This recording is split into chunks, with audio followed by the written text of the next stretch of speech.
जय हिंद, वंदे मातरम। दोस्तों, आप सभी का आपके अपने YouTube चैनल में स्वागत है। साथियों, आज की क्लास में हम MP पुलिस के लिए महत्वपूर्ण प्रश्न पढ़ेंगे, जो कि मैंने आपके लिए अभी तक के हुए व्यापम के सभी एग्ज़ाम से जीके और साइंस के क्वेश्चंस छांटे हैं। साथ ही साथ जिस तरह से करंट अफेयर के क्वेश्चंस पूछे गए हैं, उसी के आधार पर वर्तमान में किस तरह से हमसे प्रश्न पूछे जा सकते हैं, उनका मैंने पोस्टमार्टम किया है। तो दोस्तों, मैं आपको 360 डिग्री से कंप्लीट एनालिसिस कराने वाला हूं। तो दोस्तों, उससे पहले आप हमारे वीडियो को लाइक कर दें, चैनल को सब्सक्राइब कर लें फटाक से, तो जल्दी से कर लीजिए और वीडियो के अंत तक बने रहें दोस्तों, जिससे कि हमारा प्यार आपके लिए बहुत काम आएगा और आपका प्यार हमारे लिए। तो दोस्तों, हम सबसे पहले चलते हैं, हमारे सामने जो क्वेश्चन है उसके बारे में हम जानते हैं। दोस्तों, यहाँ पर कह रहा है कि केंद्रीय मानव संसाधन मंत्रालय ने घोषणा की है कि भारत की 2 सबसे लोकप्रिय प्रतियोगी परीक्षाएं संयुक्त प्रवेश परीक्षा, राष्ट्रीय योग्यता और प्रवेश परीक्षा निम्न द्वारा आयोजित की जाएंगी। तो दोस्तों, यहाँ पर बात कर रहा है JEE और नीट की परीक्षा। तो दोस्तों, जो JEE की परीक्षा होती थी वो किसके लिए होती थी? इंजीनियरिंग के लिए। और नीट का जो एग्ज़ाम है ना, वो किसके लिए होता है? वो डॉक्टरी के लिए होता है, नीट का। तो यहाँ पर दोस्तों दोनों की बात कर रहा है। तो ये दोनों की दोनों परीक्षाएं कौन आयोजित कराएगा? राष्ट्रीय परीक्षण एजेंसी। ये किसने घोषणा की है? केंद्रीय मानव संसाधन विकास मंत्रालय ने। तो दोस्तों, आपको ये बात तो क्लियर हो चुकी है, लेकिन हमें ये चीज़ ध्यान देना है कि क्वेश्चंस यहाँ से क्या बनेगा। और दोस्तों, मैं वादा करता हूँ यहाँ से ये क्वेश्चन ना फंसवा दिया तो आप कहना, ठीक है?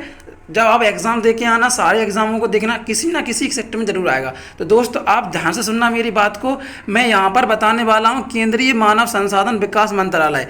यह एक पुराना नाम है, नया नाम इसका बदल के क्या हो गया है, इस बात को आप समझें ध्यान से। तो मैं आपको यहाँ पर बताता हूँ कि केंद्रीय मानव विकास संसाधन मंत्रालय का नाम जो है बदल के क्या हो गया है। तो दोस्तों, उसका जो नाम हो गया है वो हो गया है शिक्षा मंत्रालय। क्या हो गया दोस्तों? तो वर्तमान में इसका क्या नाम है? शिक्षा मंत्रालय है। तो ये आपको अच्छे से याद रखना है। क्या है दोस्तों? वर्तमान में शिक्षा मंत्रालय है, ये आपको याद रखना है। अगर मैं यहाँ से बात करूँ कि क्वेश्चन क्या बन सकता है, तो दोस्तों यहाँ से क्वेश्चन बनेगा शिक्षा मंत्रालय के मंत्री कौन है? तो दोस्तों, आपको पता है अच्छे से, शिक्षा मंत्रालय के जो मंत्री हैं वो धर्मेंद्र प्रधान जी हैं। तो धर्मेंद्र प्रधान जी आपका बिल्कुल सही आंसर हो जाएगा, शिक्षा मंत्रालय के मंत्री। क्लियर हो गया होगा। अब मैं बात करता हूँ कि दोस्तों यहाँ से आपसे राष्ट्रीय परीक्षण एजेंसी के बारे में पूछ रहा है। नेशनल टेस्टिंग एजेंसी का नाम दिया गया है। तो मैं आपको बता दूं कि यहाँ पर जो राष्ट्रीय परीक्षण जो एजेंसी है ना दोस्तों, यह शिक्षा मंत्रालय के अधीन ही है। शिक्षा मंत्रालय ही इसको क्या करता है? होस्ट करवाता है। शिक्षा मंत्रालय ने ही राष्ट्रीय परीक्षण एजेंसी की स्थापना की थी। तो दोस्तों, आपको पता होना चाहिए कि राष्ट्रीय परीक्षण एजेंसी की स्थापना किसने की थी? दोस्तों, जो की थी स्थापना शिक्षा मंत्रालय ने की थी 2017 में। जी आपको क्लियर हो चुका है। तो दोस्तों, यहाँ पर इसको लेके यही पॉइंट वेरी इंपॉर्टेंट था। अब मैं यहाँ पर आपको बताऊं केंद्रीय माध्यमिक शिक्षा बोर्ड मतलब CBSE के से संबंधित क्वेश्चन। तो दोस्तों, CBSE से क्या क्वेश्चन बना है, हाल ही में बना भी है दोस्तों। यहाँ से क्वेश्चन पूछा जा रहा है कि CBSE के हेड कौन है, वर्तमान में इसकी अध्यक्ष कौन है CBSE की। तो दोस्तों, यहाँ पर आपको ध्यान रखना है CBSE की जो अध्यक्ष हैं, शिक्षा संबंधित हैं, तो ध्यान रखना है निधि छिब्बर। निधि छिब्बर जो हैं CBSE की कौन है? CBSE की चेयरमैन है, अध्यक्ष हैं, ये आपको ध्यान रखना है, निधि छिब्बर। तो निधि छिब्बर आपका बिल्कुल सही उत्तर हो जाएगा। क्या?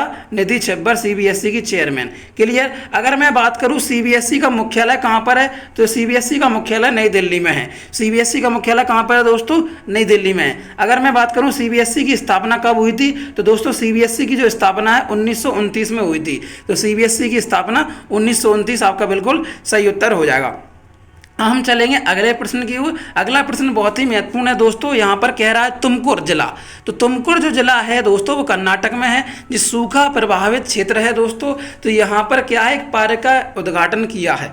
तो ये तुमकुर जो जिला है वो दोस्तों कहाँ पर है? तो तुमकुर जो जिला है दोस्तों, मैं आपको बता दूं, ये कर्नाटक राज्य में है। तुमकुर जिला कहाँ पर है? कर्नाटक में।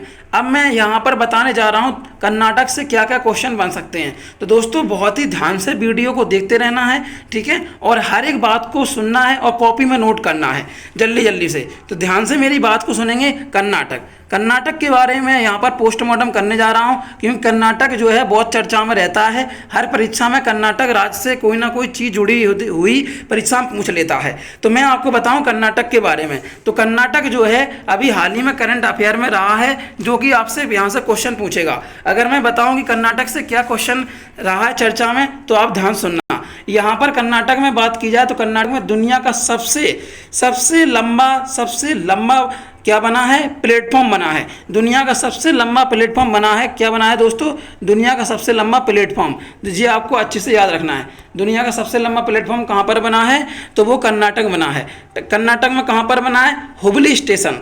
ठीक है, तो जो अगर बात करूँ मैं हुबली स्टेशन के बारे में, तो मैं इसका पूरा नाम बता देता हूँ कि दुनिया का सबसे लंबा जो है वो कौन सा रेलवे स्टेशन है, सिद्धारूढ़। क्या नाम है दोस्तों, सिद्धारूढ़ स्वामीजी हुबली स्टेशन। सिद्धारूढ़ स्वामीजी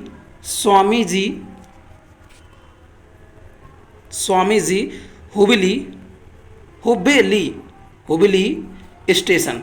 दोस्तों ये दुनिया का सबसे लंबा रेलवे स्टेशन है, जी आपको याद रखना है। जी कहाँ पर बना हुआ है, कर्नाटक में हाल ही में बना हुआ है। प्रधानमंत्री जी ने इसका उद्घाटन किया है। अगर मैं बताऊं इसके बारे में और भी, तो आप ध्यान सुनना। इसको गिनीज ऑफ, वो आपने सुना होगा, Guinness book of world record में शामिल किया गया है। किसमें किया गया है दोस्तों, Guinness book of world record में इसको शामिल किया गया है।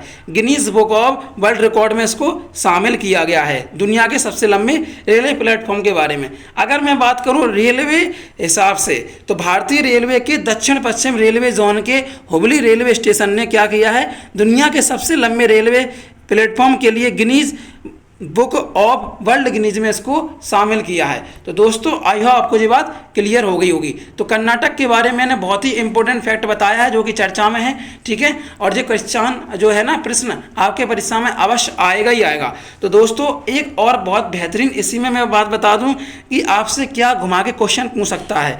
तो ये बना हुआ है ना, ये गोरखपुर जो है ना, अपने विश्व में सबसे लंबा रेलवे प्लेटफॉर्म, गोरखपुर सबसे लंबा था उत्तर प्रदेश का। अब जो गोरखपुर का है वो दूसरे नंबर पे आ चुका है। पहले नंबर पे आपको मैंने बता दिया है। ठीक है दोस्तों, उसका नाम था Siddharudha Swamiji Hubli railway station Karnataka. Clear, भारतीय रेलवे के दक्षिण पश्चिमी रेलवे जोन के हुबली स्टेशन में है। अगर बात की जाए कि दोस्तों कि जो प्लेटफॉर्म कौन से नंबर का है, तो जो हुबली में 8वें नंबर का जो प्लेटफॉर्म है, प्लेटफॉर्म नंबर संख्या होती है ना 1 2 3 4 5, तो 8 नंबर का जो प्लेटफॉर्म है वो 1507 मीटर लंबा है। मतलब 1.507 किलोमीटर का हो जाएगा जी दोस्तों। ठीक है, अगर बात की जाए मीटर की, तो 1507 जे मीटर लंबा हो जाएगा। तो आई होप आपको ये सारी डिटेल रेलवे स्टेशन से संबंधित अच्छे से क्लियर हो गई होगी। दोस्तों कर्नाटक से बहुत सारे क्वेश्चन आते हैं, तो ध्यान से सुनना। मैं यहाँ पर आपको बता रहा हूँ अगला पॉइंट इसी में कि कर्नाटक की राजधानी आपको अच्छे से मालूम है, बेंगलुरु है।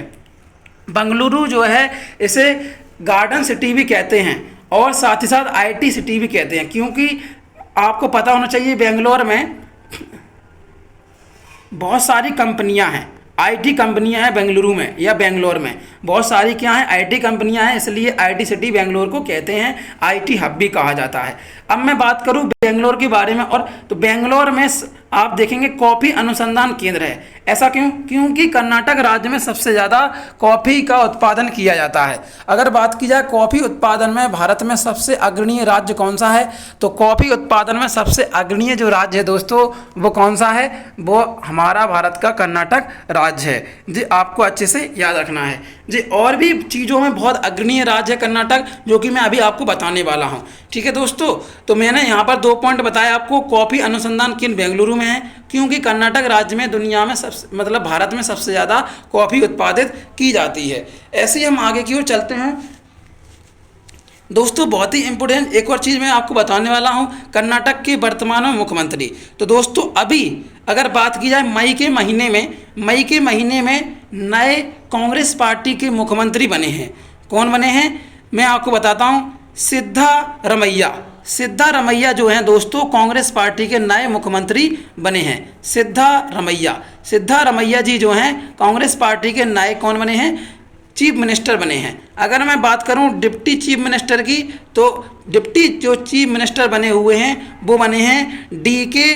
दोस्तों आपको ध्यान रखना है, डीके शिव कुमार। कौन बने हैं डिप्टी सीएम? डीके शिव कुमार जो हैं डिप्टी सीएम बने हैं, डीके शिव कुमार। जी आपको अच्छे से याद रखना है, डीके शिव कुमार जो हैं डिप्टी सीएम बने हैं। मैंने अभी आपको बताया कर्नाटक के मई 2023 में कौन मुख्यमंत्री बने हैं, तो कांग्रेस पार्टी के सिद्धारमैया, और डिप्टी सीएम जो बने हैं कांग्रेस पार्टी के ही डीके शिव कुमार बने हैं। तो आई होप आप ये बात समझ चुके होंगे, ठीक है। अगर बात करूँ जो किन की जगह बने हैं, तो आपको पता ही होना चाहिए। बीजेपी पार्टी के मुख्यमंत्री थे बसव राज बोम्मई। कौन थे दोस्तों? बसव राज बोम्मई, ठीक है दोस्तों। कांग्रेस पार्टी के बसवराव बोम्मई थे। तो आई होप आपको ये बात क्लियर हो गई होगी अच्छे से। अब मैं बात करूंगा और चीज़ों को जो कि परीक्षा में आती रहती हैं। तो यहाँ पर मैं आपको बताऊं, आपने केजीएफ मूवी देखी होगी, केजीएफ।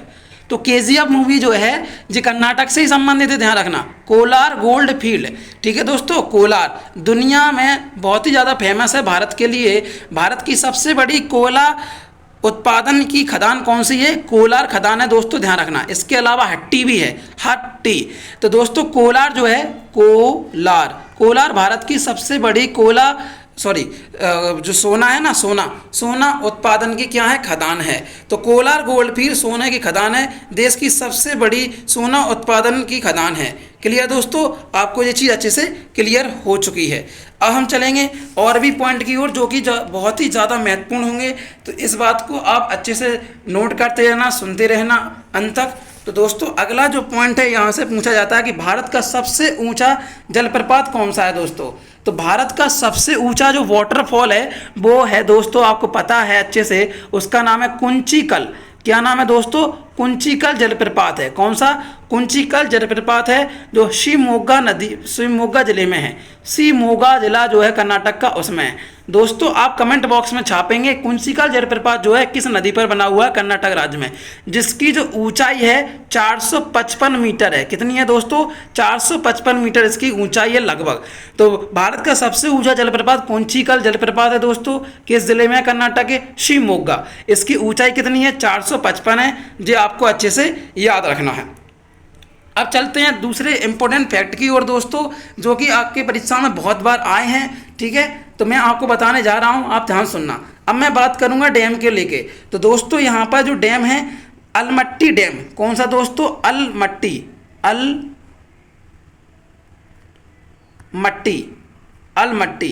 अलमट्टी डैम जो है कृष्णा नदी पर बना हुआ है। बांध अलमट्टी जो बांध है वो किस पर बना है? कृष्णा नदी पर बना हुआ है। जो आपको अच्छे से याद रखना है। कहाँ पर बना हुआ है? कर्नाटक राज्य में। तो ये आपको बात क्लियर हो चुकी है दोस्तों। मैंने यहाँ पर आपको बताया कि जो अलमट्टी डैम है वो कहाँ पर बना हुआ है, वो दोस्तों कर्नाटक में बना हुआ है। किस नदी पर? कृष्णा नदी पर बना हुआ है। तो आई होप ये आपको बात क्लियर हो गई होगी। कृष्ण भगवान जो है मिट्टी को कुटक के खाते थे, तो कर्नाटक हो जाएगा। कृष्ण भगवान, मिट्टी मतलब अलमट्टी, कुटक के मतलब कर्नाटक। तो आपको यहाँ पर सिंपली याद हो जाएगा। ऐसे ही बहुत ही ज़्यादा परीक्षा पूछा जाने वाला प्रश्न यहाँ पर शिव समुद्रम। कौन सा दोस्तों? शिव समुद्रम, ठीक है दोस्तों। शिव समुद्रम जो है जो आपसे पूछता है, शिव समुद्रम जलप्रपात जो है, शिव समुद्रम डैम है दोस्तों। क्या है? शिव समुद्रम क्या है? डैम है। तो ये आपको ध्यान रखना है। शिव समुद्रम जो डैम है किस नदी पर है? तो कावेरी नदी पर बना हुआ है। शिव समुद्रम डैम जो है किस पर बना हुआ है? कावेरी नदी पर। तो आइए आपको ये क्लियर हो गई होगी। तो मैंने आपको अभी बताया अलमट्टी डैम के बारे में और शिव समुद्रम डैम के बारे में। तो दोस्तों अलमट्टी डैम जो है कृष्णा नदी पर कर्नाटक में है, जी आपको याद रखना है। शिव समुद्रम जो है कावेरी नदी पर कर्नाटक में है। दोनों के दोनों कर्नाटक में है, जो कि आपसे पूछा जाता है। दोस्तों मैं आपको बता दूं कि कर्नाटक राज्य से कौन सी भारत की सबसे बड़ी नदी निकलती है, जिसे दक्षिण भारत की गंगा कहते हैं, जो सदा बहती ही रहती है। तो दोस्तों कावेरी नदी को दक्षिण भारत की गंगा कहते हैं, southern Ganga of south India, ठीक है। साउथर्न गंगा मतलब सीधी सी बात है दक्षिण भारत की गंगा। इसे दोस्तों दक्षिण पश्चिम मानसून, साथ ही साथ लौटता हुआ मानसून, उत्तर पूर्वी मानसून, हर प्रकार के मानसून से बारिश प्राप्त होती है, इसलिए इसे दक्षिण भारत की गंगा कहते हैं। तो दोस्तों अगर मैं बात करूं कावेरी नदी कहाँ से निकलती है कर्नाटक के, तो कावेरी नदी जो है कर्नाटक के, मैं आपको बता दूं, ब्रह्मगिरी पहाड़ी से। कहाँ से दोस्तों? कावेरी नदी जो है ब्रह्मगिरी पहाड़ी से निकलती है। कहाँ से दोस्तों? ब्रह्मगिरी पहाड़ी से निकलती है। अब कौन सा पठार है दोस्तों, मैं ये भी आपको बता देता हूँ। ब्रह्मगिरी पहाड़ी के पास एक पठार है जिसका नाम है कुर्ग। कौन सा दोस्तों? कुर्ग। कुर्ग पठार से निकलती है। कावेरी नदी का उद्गम जो है ब्रह्मगिरी पठार के, ब्रह्मगिरी पहाड़ी के कुर्ग नामक पठार से है। तो दोस्तों आपको ये बात अच्छे से क्लियर हो चुकी है। और यहाँ से क्या क्वेश्चन पूछे जाते हैं, ध्यान सुनना आपसे यहाँ से प्रश्न पूछा जाता है Bandipur national park. Bandipur national park कहाँ पर है? तो बांदीपुर नेशनल पार्क जो है दोस्तों कर्नाटक राज्य में है। साथ ही साथ अंसी जो है ये भी कहाँ पर है? कर्नाटक राज्य में है। अंसी जो नेशनल पार्क और साथ ही साथ बांदीपुर नेशनल पार्क, दोनों के दोनों जो नेशनल पार्क हैं वो कहाँ पर हैं? वो दोस्तों कर्नाटक राज्य में है। ये आपको मैंने क्लियर करा दिया है। अगर बात करूँ दोस्तों, यहाँ से एक बहुत ज़्यादा क्वेश्चन पूछा जाता है, तो मैं आपको अंत में बता देता हूँ। बहुत ज़्यादा हो रहा होगा, ऐसे आपको लग रहा होगा, लेकिन नहीं दोस्तों, जो मैं आपको जानकारी दे रहा हूँ सब एनालिसिस पोस्टमार्टम करने के बाद ही दे रहा हूँ। तो यहाँ पर आप ध्यान से सुनना दोस्तों। यहाँ पर जोगरप्पा, क्या नाम बताया मैंने? जोगरप्पा, या फिर इसका एक और नाम है जोग जलप्रपात, या फिर इसे महात्मा गांधी जलप्रपात भी बोल दिया जाता है। यह जो है शरावती नदी पर बना हुआ है। किस नदी पर बना हुआ है? शरावती नदी पर बना हुआ है कर्नाटक राज्य में। तो आई होप आपको ये सारी जानकारी अच्छी लगी होंगी। तो जल्दी से आप हमारे वीडियो को लाइक कर लें और फिर आगे की ओर बढ़ते हैं। अगला प्रश्न दोस्तों आपके सामने है कि निम्नलिखित में से कौन मध्य प्रदेश के तीसरे मुख्यमंत्री थे? तो दोस्तों एक काम करते हैं, हम क्रम से जान लेते हैं कि मध्य प्रदेश के पहले मुख्यमंत्री जो रहे हैं पंडित रविशंकर शुक्ल या शुक्ला। तो पहले नंबर के जो हैं पंडित रविशंकर शुक्ल या फिर शुक्ला आपके पहले नंबर के थे। अगर मैं बात करूं यहाँ पर कि दूसरे नंबर के कौन से थे, तो दोस्तों दूसरे नंबर के जो मध्य प्रदेश के जो मुख्यमंत्री हैं भगवंत राव मंडलोई। तो भगवंत राव मंडलोई जो हैं मध्य प्रदेश के दूसरे मुख्यमंत्री थे। तो यहाँ पर जो आपको क्लियर हो गया। तीसरे नंबर के जो हैं कैलाश नाथ काटजू। मध्य प्रदेश के तीसरे नंबर के जो मुख्यमंत्री हैं वो कौन है? कैलाश नाथ काटजू। अगर मैं बात करूँ चौथे नंबर के, तो पंडित द्वारका प्रसाद मिश्रा यहाँ पर चौथे नंबर के मध्य प्रदेश के मुख्यमंत्री हैं। तो यहाँ पर सब क्रम से दिया गया है दोस्तों, तो आपको क्लियर हो गया होगा। पहले नंबर के पंडित रविशंकर शुक्ला पहले नंबर के, दूसरे नंबर के यहाँ पर भगवंत राव मंडलोई, तीसरे नंबर के यहाँ पर आपको बता ही दिया है कैलाश नाथ काटजू, क्लियर। चौथे नंबर के द्वारका प्रसाद मिश्रा। तो आई होप आपको ये सारी चीज़ें क्लियर हो गई होंगी। अब हम चलते हैं अगले प्रश्न की ओर। घूमर किस भारतीय राज्य का पारंपरिक सामाजिक लोक नृत्य है? तो दोस्तों घूमर जो है भारतीय राज्य का पारंपरिक सामाजिक लोक नृत्य है। तो दोस्तों जो है वो राजस्थान का है। इसके अलावा आपने सुना होगा सुईसनी। कौन सा दोस्तों? सुईसनी जो है ये भी राजस्थान का लोक नृत्य है। तो आपको ध्यान रखना है घूमर, सुईसनी, ये कौन मतलब राजस्थान राज्य के प्रमुख क्या हैं? लोक नृत्य हैं। अगर मैं बताऊं राजस्थान के बारे में, लूनी नदी भी यहाँ पर क्या है? बहती है, जिसे राजस्थान की क्या कहते हैं? गंगा कहते हैं। राजस्थान की जीवन रेखा भी इसे कहा जाता है, या राजस्थान की गंगा किसे कहा जाता है? लूनी नदी को कहा जाता है। ठीक है दोस्तों, ये आपको क्लियर हो गया होगा। इसके अलावा भी अगर बात की जाए कि लूनी नदी के अलावा राजस्थान की और प्रमुख नदी कौन सी है, तो साबरमती नदी हो जाएगी। अगर बात की जाए कि राजस्थान में किस पर्वत श्रेणी का विस्तार पाया जाता है, तो अरावली पर्वत श्रेणी का विस्तार कहाँ पर पाया जाता है? सबसे ज़्यादा राजस्थान राज्य में पाया जाता है। इस पर आपने सुना होगा गुरु शिखर पर स्थित माउंट आबू अरावली पर्वत की सबसे ऊंची चोटी है। और अरावली पर्वत जो है दुनिया की सबसे पुरानी, मतलब भारत की अगर बात की जाए, अरावली पर्वत श्रृंखला भारत की सबसे प्राचीनतम पर्वत श्रृंखला है, जो आपको ध्यान रखना है। और नवीनतम की बात की जाए तो हिमालय सबसे नवीनतम पर्वत श्रृंखला है। अगर मैं बात करूं यहाँ पर राष्ट्रीय उद्यान वगैरह की, तो राजस्थान में सरिस्का, कौन सा? सरिस्का जो है राष्ट्रीय उद्यान यहाँ पर बहुत फेमस है, ये आपको अच्छे से याद रखना है। केला देव भी यहाँ पर राजस्थान का बहुत ज़्यादा फेमस है, ये भी परीक्षा में आता है। तो आई हो आपको ये सारी जानकारी अच्छी लगी होगी, तो आप वीडियो में बने रहें और देखते रहें, अच्छे समझते रहें। अगला क्वेश्चन है दोस्तों, जागो ग्राहक जागो जागो ग्राहक जागो जागरूकता अभियान चलाया गया, किस संस्थान के द्वारा चलाया गया? तो दोस्तों जो संस्थान का नाम है वो वायदा बाजार आयोग। तो ऑप्शन आपका चौथा बिल्कुल सही हो जाएगा, जो आपने सुना भी होगा, जागो ग्राहक जागो अभियान। क्लियर दोस्तों? तो दोस्तों आपको क्वेश्चन का आंसर एक मैं पूछ रहा हूं आपसे, तो आप कमेंट बॉक्स में छापेंगे भारतीय प्रतिभूति और विनिमय बोर्ड के अध्यक्ष कौन है, इसकी स्थापना कब हुई थी, मुख्यालय कहां पर है, जी आप हमारे कमेंट बॉक्स में छापेंगे, ठीक है, जिससे कि मुझे लगे कि हाँ आप लोग मेहनत के साथ बहुत बढ़िया कर रहे हैं, मेहनत भी कर रहे हैं। अगला क्वेश्चन जो है दोस्तों आपके सामने आ चुका है, प्रथम भारतीय सामान्य चुनाव को वर्ष डैश में आयोजित किया गया था। तो दोस्तों 1951-52 में भारतीय सामान्य चुनाव को आयोजित किया गया था, 1951 टू 1952 में। क्लियर दोस्तों? तो ये आपको यहाँ पर इजी दिख रहा होगा। अब मैं बताऊं कि यहाँ से क्या क्या प्रश्न बन सकते हैं। अगर मैं बात करूं भारतीय निर्वाचन आयोग की, किसकी बात करूं दोस्तों? भारत निर्वाचन आयोग की, भारत निर्वाचन आयोग, इलेक्शन कमीशन ऑफ इंडिया। दोस्तों मैं बात करूं सबसे पहले भारत निर्वाचन आयोग के गठन की, तो दोस्तों 25 जनवरी 1950 को इसका गठन होता है। ये प्रश्न पूछ चुका है परीक्षा में आपकी, ठीक है, तो जी ध्यान रखना है, 25 जनवरी 1950 को भारत निर्वाचन आयोग का गठन होता है। दोस्तों आप अच्छे जानते हैं कि 25 जनवरी को हर वर्ष राष्ट्रीय मतदाता दिवस मनाया जाता है। 25 जनवरी को क्या मनाया जाता है दोस्तों? राष्ट्रीय मतदाता दिवस मनाया जाता है। तो ये आप अच्छे से समझ चुके हैं। अगर मैं और बात करूं यहाँ पर कि भारतीय निर्वाचन आयोग के वर्तमान में अध्यक्ष कौन है, हेड कौन है, तो दोस्तों आपको पता होना चाहिए वो कौन है।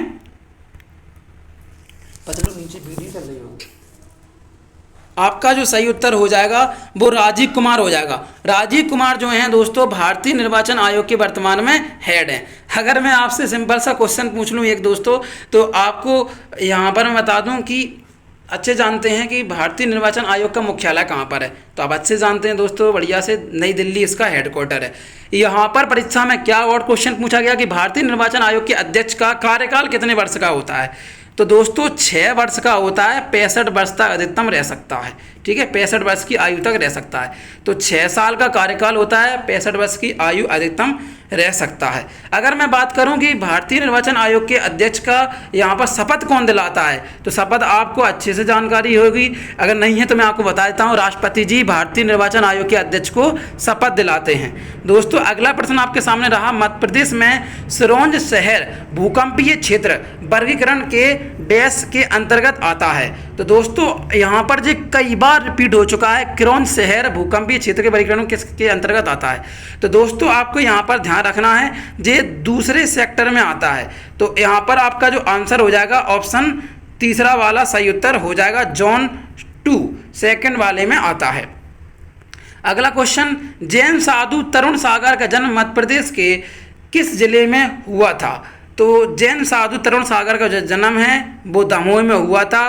तो ऑप्शन आपका तीसरा बिल्कुल सही उत्तर हो जाएगा। अब हम चलेंगे अगले प्रश्न की ओर, भारत में निजीकरण किया गया पहला रेलवे स्टेशन कहाँ पर स्थित है, मतलब यहाँ स्थित है, तो प्राइवेट निजीकरण, तो दोस्तों भोपाल के आगे थोड़ा सा 4-5 किलोमीटर हबीबगंज, लेकिन दोस्तों इसका अभी हाल ही में नाम बदल के क्या कर दिया गया है, रानी कमलावती स्टेशन, ठीक है, रानी कमलावती, क्या कर दिया गया, रानी कमलावती, ठीक है, रानी कमलावती इसका नाम कर दिया गया है। तो आई हो आपको ये जानकारी बढ़िया से समझ में आ गई होगी। अगला, मध्य प्रदेश में जापानी उद्योग टाउनशिप डैश में स्थापित किया गया था, तो दोस्तों आपको पता होना चाहिए धार जिला में पीथमपुर है, तो धार जिला में जो पीथमपुर है वो जापानी उद्योग टाउनशिप में स्थापित किया गया है। तो दोस्तों अगला प्रश्न, कितनी राष्ट्रीय वार्षिक योजनाएं अब तक प्रस्तावित की जा चुकी हैं, तो 6 आपका बिल्कुल सही उत्तर हो जाएगा। मध्य प्रदेश के किस जिले में नौरादेही अभ्यारण्य स्थित है, तो मध्य प्रदेश के किस जिले में, सागर जिले में दोस्तों नौरादेही अभ्यारण्य अवस्थित है। तो यहाँ पर सागर आपका सही उत्तर हो जाएगा, नौरादेही अभ्यारण्य सागर आपका 100% राइट आंसर। अगला क्वेश्चन, जनवरी 2023, जी हाँ दोस्तों 18 लिखा है लेकिन मैं क्या पढ़ रहा हूँ 2023, जनवरी 2023 में फ्रेंड्स ऑफ एमपी समिट कहाँ आयोजित किया गया था, तो दोस्तों 2023 में कहाँ पर, तो दोस्तों आपका सही उत्तर हो जाएगा भोपाल, भोपाल आपका सही उत्तर हो जाएगा। अगला प्रश्न है, रानी अहिल्याबाई होलकर द्वारा संरचित रेशम सूती धागे के साथ बुने हुए कपड़े का नाम बताइए। तो रानी अहिल्याबाई होलकर द्वारा संरचित रेशम और सूती धागे के साथ बने या बुने हुए कपड़े का नाम जो है वो है माहेश्वरी साड़ी। तो ऑप्शन आपका पहला माहेश्वरी साड़ी बिल्कुल सही उत्तर हो जाएगा। अगला प्रश्न, मध्य प्रदेश में 2022 के अनुसार वार्षिक शासकीय स्वच्छ सर्वेक्षण में दूसरे स्थान पर कौन सा शहर रहा है? तो भोपाल। 2022-23 की बात कर रहा हूँ। और पहले नंबर पर इंदौर, पूरे भारत में इंदौर है। क्लियर दोस्तों। अगला, पंडित शिव कुमार शर्मा किस शास्त्रीय संगीत वाद्य यंत्र के उस्ताद हैं? तो दोस्तों पंडित शिव कुमार शर्मा जी हैं, वो संतूर शास्त्रीय संगीत वाद्य से संबंधित हैं। अगला, निम्नलिखित में से कौन मध्य प्रदेश का राजकीय पक्षी है? तो आप अच्छे जानते हैं मध्य प्रदेश का राजकीय पक्षी दूधराज है, लेकिन सुल्ताना बुलबुल भी आपको याद रखना है और साथ ही साथ इंग्लिश में भी याद रखना है, एशियाई पैराडाइज फ्लाई कल्चर। क्या नाम है? एशियाई पैराडाइज फ्लाई कल्चर, सुल्ताना बुलबुल दूधराज। क्लियर दोस्तों। तो जो आपको अच्छे से ध्यान रखना है, एशियाई पैराडाइज फ्लाई कल्चर, दूधराज, सुल्ताना बुलबुल, मध्य प्रदेश का राजकीय पक्षी।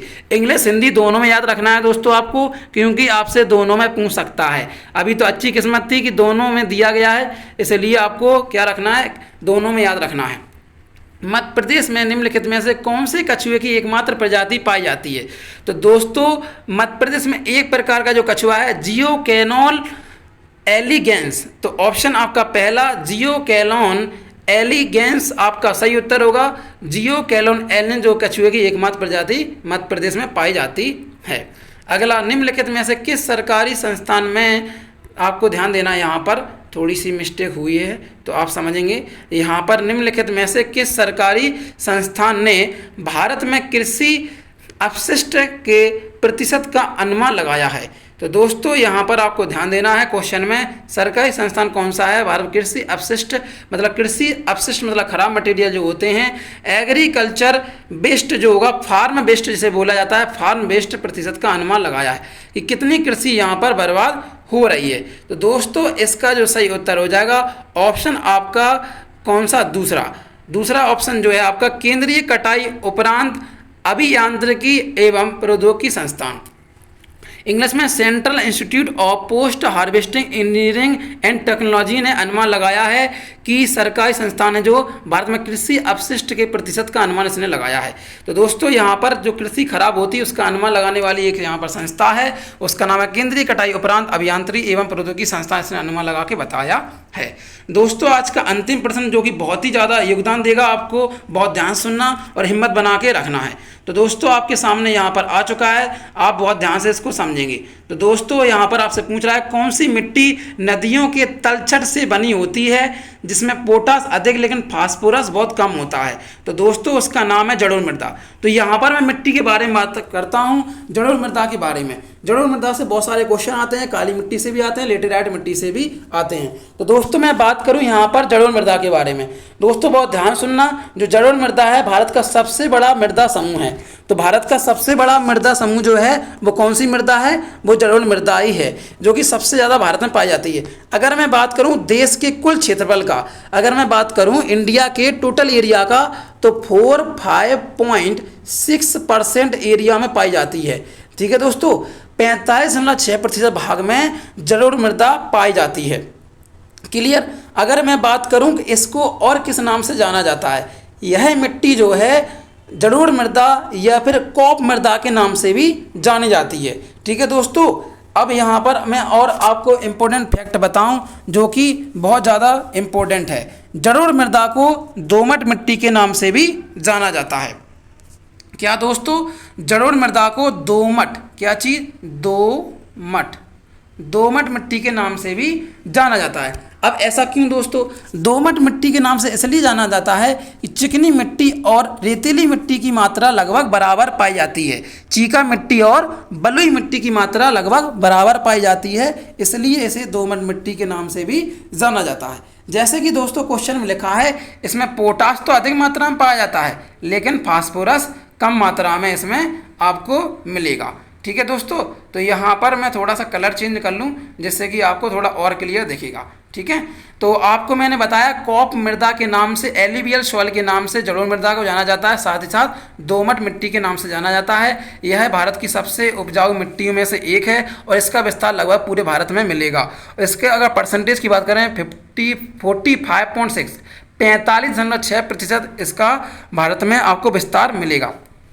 ठीक है, अगर बात की जाए उत्तर पूर्व में असम से लेके आपको यहाँ पर पूरे एरिया में इसका विस्तार डेल्टाई क्षेत्रों में भी मिलता है। जो डेल्टाई वाले एरिया होते हैं इंडिया में, वहाँ पर भी इसका एक्सटेंशन पाया जाता है। तो दोस्तों यहाँ पर आपको वीडियो बढ़िया लग रही होगी तो वीडियो को आप जल्दी से लाइक कर लें और जो आपके नए बंधु दोस्त होंगे उनको भी हमारी वीडियो शेयर करें, जिससे कि आपको और आपके दोस्तों को सहायता मिलेगी। तो दोस्तों आप हमारी मेहनत के लिए प्लीज़ एक सब्सक्राइब जरूर करें और लोगों को शेयर जरूर करें। तो दोस्तों आज की वीडियो को हम यहीं तक रखेंगे। आप वीडियो के कमेंट में बताएंगे काली मिट्टी को और किस नाम से जाना जाता है, इसकी प्रमुख कौन सी फसल है। तो दोस्तों आज की क्लास को यहीं तक। वंदे मातरम, जय हिंद दोस्तों।